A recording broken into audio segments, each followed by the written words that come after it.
রাজ্যে এখন ডিম নিয়ে খুব চর্চা চলছে।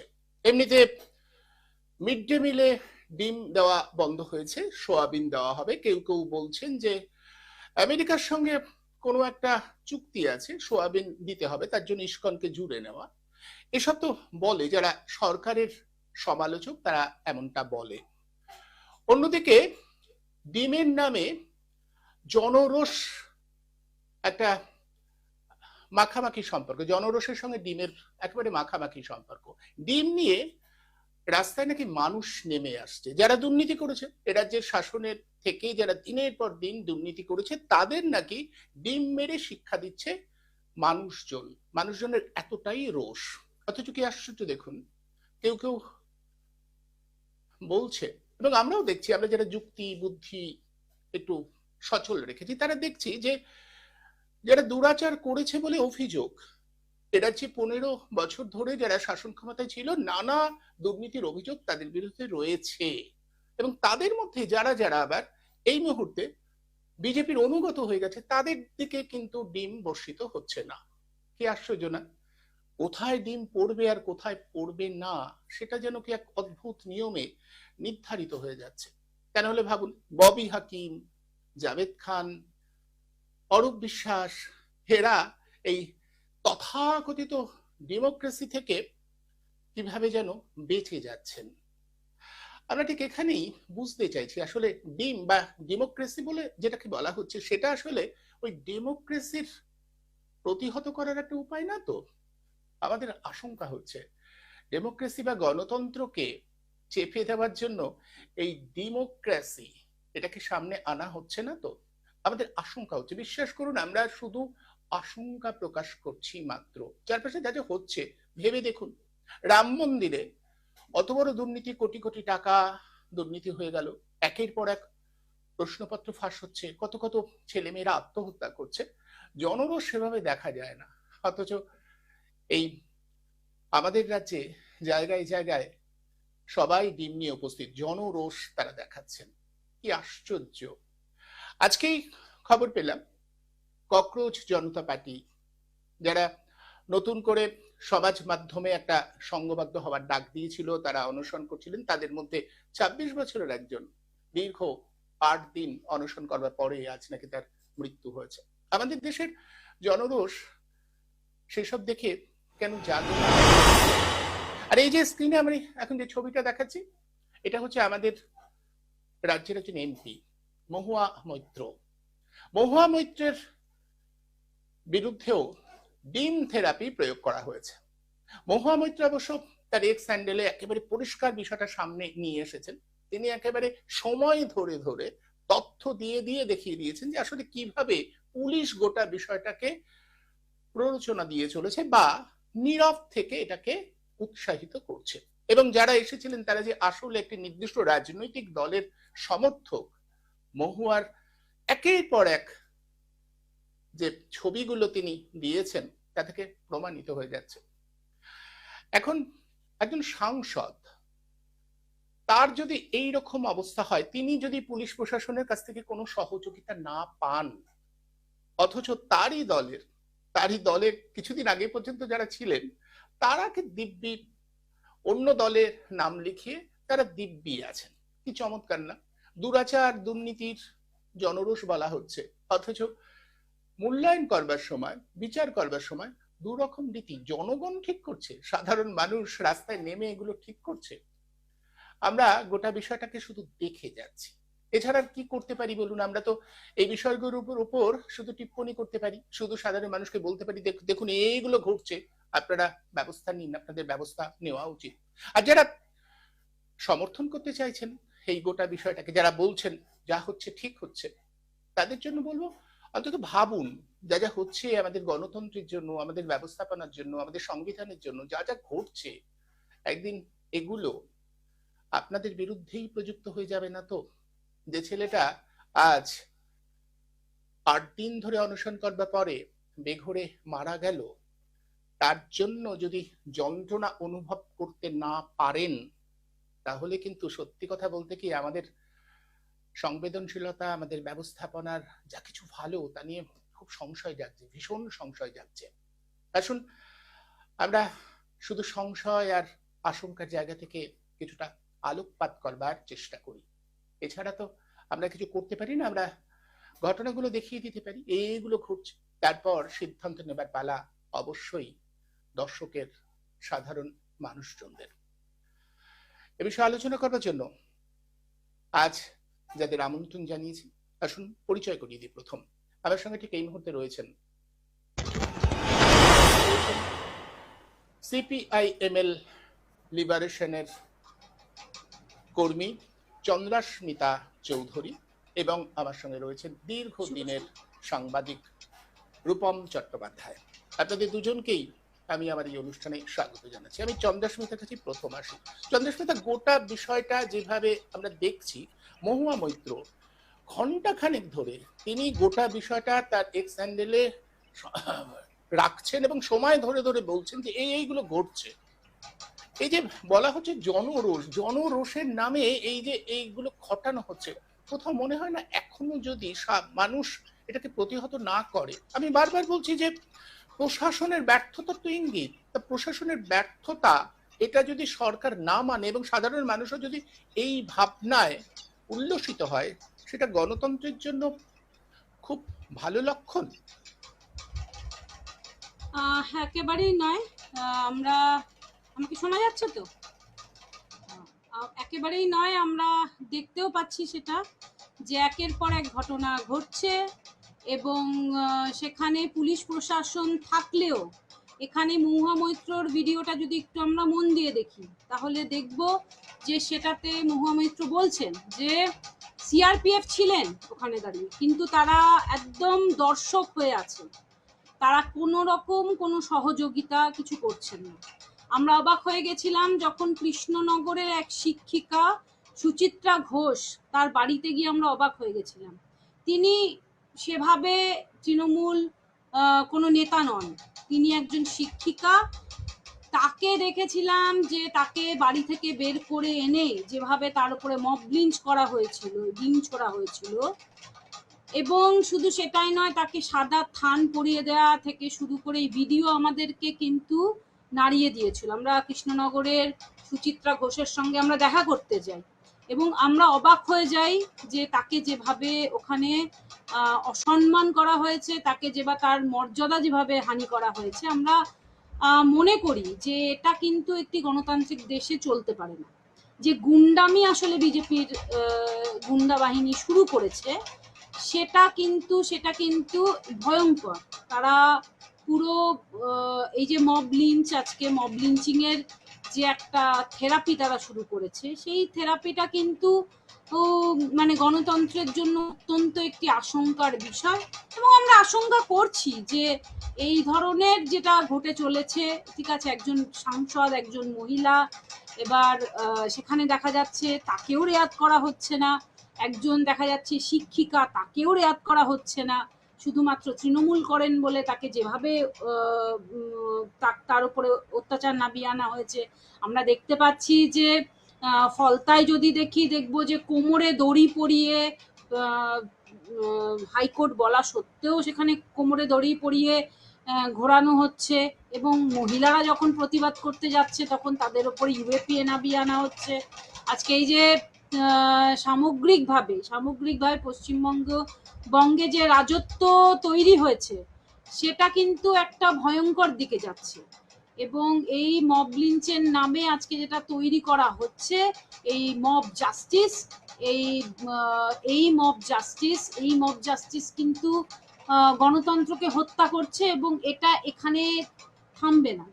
যা দেখা যাচ্ছে প্রতিনিয়ত নতুন নতুন ঘটনা ঘটছে, পুলিশের সামনে, আধিকারিকদের সামনে ডিম ছোড়া হচ্ছে, কিছু বলছে না, অ্যারেস্ট হচ্ছে না। আমরা কৃষ্ণনগরে গেলাম, সুচিত্রা ঘোষকে 15 দিন পরেও তাকে অ্যারেস্ট করা হয়নি, পুলিশের সামনে ঘটনা ঘটেছে।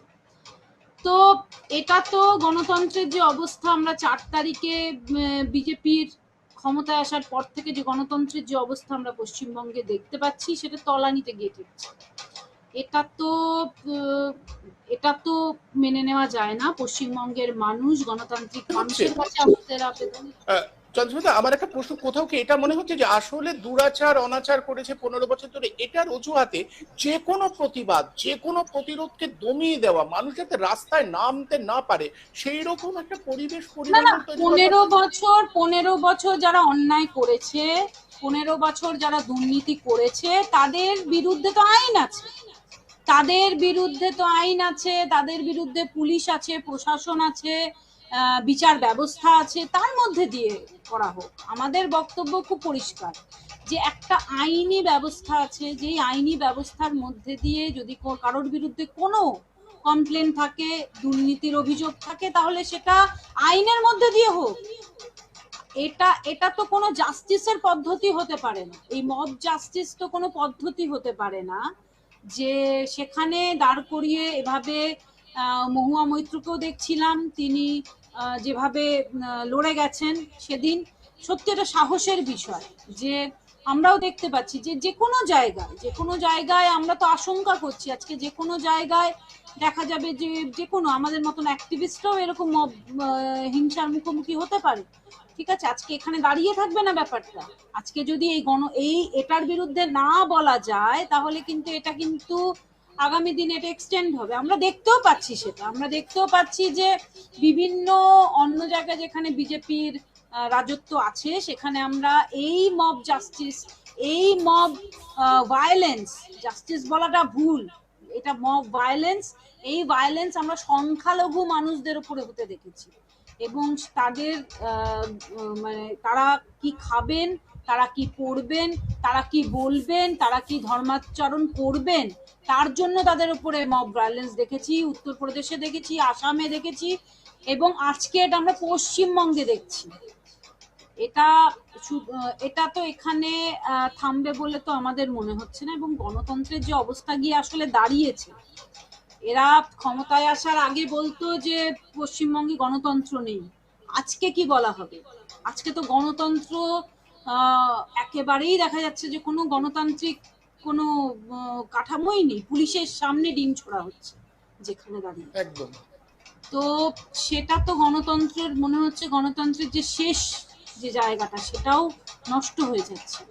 এবং সেখানে মেন স্ট্রিম মিডিয়াতে তার কোনো খবর নেই, মেন স্ট্রিম মিডিয়াতে তার কোনো প্রতিবাদ নেই। আজকে বলা হচ্ছে, যখন এই ঘটনা খবরগুলো দেখানো হচ্ছে, অদ্ভুতভাবে দেখানো হচ্ছে, এটা দেখানো হচ্ছে যেন এক ধরনের জাস্টিস হচ্ছে, এক ধরনের জাস্টিসকে এভাবে প্রতিষ্ঠা করা হচ্ছে। সেটা তো আসলে নয়, এটা তো ভায়োলেন্স, এটা তো এক ধরনের সন্ত্রাস, ভয় তৈরি করা। এটা তো পশ্চিমবঙ্গে এই সন্ত্রাসী পরিবেশ, এই গুন্ডামি, এই গুন্ডা রাজ, এই বিজেপির এই গুন্ডা রাজ তৈরি হচ্ছে। একদম। আমি আসবো আপনার কাছে, আবার আসবো। আমি রূপম চট্টোপাধ্যায়ের কাছে আসি। রূপম বাবু, আপনি শুনলেন চন্দ্রাস্মিতা একজন রাজনৈতিক কর্মী, তার প্রত্যক্ষ অভিজ্ঞতার ভিত্তিতে যেটা বললেন যে আসলে একটা সংস্কৃতি, এই সংস্কৃতিটা যদি চালিয়ে দেওয়া যায়, সর্বত্র ছড়িয়ে দেওয়া যায়, যে প্রতিবাদের জায়গাটা থাকবে না, এইরকম একটা আশঙ্কার জায়গা তৈরি হচ্ছে ক্রমশ, এবং একের পর এক আইন তৈরি হচ্ছে। আমি দেখছিলাম গুন্ডা দমন যে আইন, আমি কয়েকদিন আগে বিকাশ রঞ্জন ভট্টাচার্যের সঙ্গে কথা বলছিলাম, অশোক কুমার গাঙ্গুলির সঙ্গে আমি কথা বলেছি, তারা সবাই বলছে যে প্রশাসনের ব্যর্থতার ইঙ্গিত এগুলো, প্রশাসনকে অবশ্যই আইনের শাসন প্রতিষ্ঠা করতে হবে। অথচ যারা নতুন সরকারে এলেন, যারা আগের সরকারের ব্যর্থতার পরিপ্রেক্ষিতে নিয়ে এত কথা বলছেন, তারা এগুলো চালিয়ে যাচ্ছেন। মানে কোথাও মনে হয় না ইচ্ছা করে এগুলোকে করে যেতে দেওয়া হচ্ছে?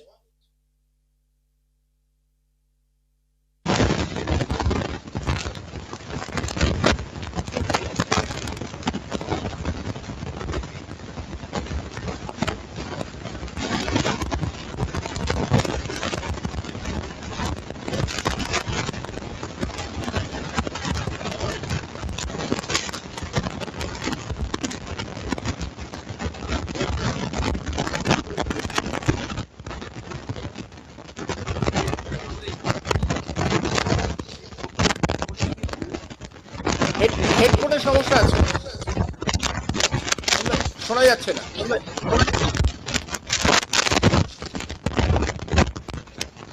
হেডফোনটা সরিয়ে রেখে কথা বললে শোনা যাবে না।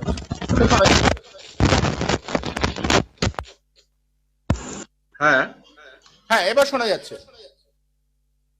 তাহলে গত 15 বছর ধরে যার বিরুদ্ধে মানুষ কথা বলেছে বা বিরোধী দলরা কথা বলেছে, আমরাও কথা বলেছি, মানে সাংবাদিকরাও দেখেছে চোখের সামনে যে কি ঘটেছে। এবার যে দলটা ক্ষমতায় এসেছে, যাকে দিয়ে মানুষ ওই তৃণমূলকে সরালো, সেই দলটা ভারতবর্ষে সবচাইতে ব্যর্থ দল প্রশাসনিক দিক থেকে। তার অপদার্থতা গত 14 সালের পর থেকে সর্বভারতীয়ভাবে প্রতিষ্ঠিত।